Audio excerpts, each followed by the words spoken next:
स्त्री म्हणजे केवळ माया ममता नाही, ती शक्ती आहे, ती आत्मविश्वास आहे, ती प्रेरणा आहे। आज आपण अशा काही महिलांच्या कथा पाहणार आहोत ज्यांनी जग बदललं। नमस्कार मंडळी, इब्लिशच्या या विशेष व्हिडिओमध्ये मी पल्लवी आपले स्वागत करते।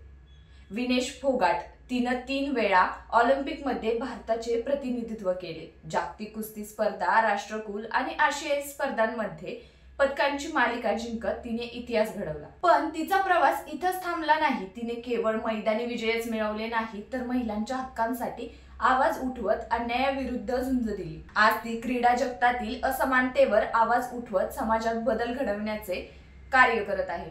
दुसरे म्हणजे अरुणा रॉय, ज्या नोकरीत सुरक्षित भविष्य होतं ती त्यांनी सोडली आणि गावकऱ्यांसाठी, शेतमजुरांसाठी, त्यांच्या हक्कांसाठी संघर्ष केला। त्यांनी लोकशाहीचा खरा अर्थ लोकांना समजावून सांगितला।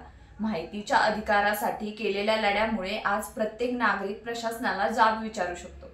समाज बदलता येतो हे त्यांनी कृतीतून दाखवून दिलं। तिसरा म्हणजे रनिमा दास, एका लहानशा गावात राहणारी ही बहीण आज 23 लाख अंगणवाडी सेविकांचं प्रतिनिधित्व करते। तब्बल 17 वर्ष तिने महिलांना, मुलांना आरोग्य आणि शिक्षणाबद्दल मार्गदर्शन केले। तिच्या निस्वार्थ सेवेमुळे तिला संपूर्ण गाव दीदी म्हणतं। या तिघींच्या कथा आपल्याला एकच गोष्ट सांगतात, स्वप्न मोठी असू द्या, लढा धीट असू द्या आणि बदल घडवा, कारण बदल घडवणाऱ्या बायका जग बदलू शकतात। आपल्या सर्वांना महिला दिनाच्या हार्दिक शुभेच्छा।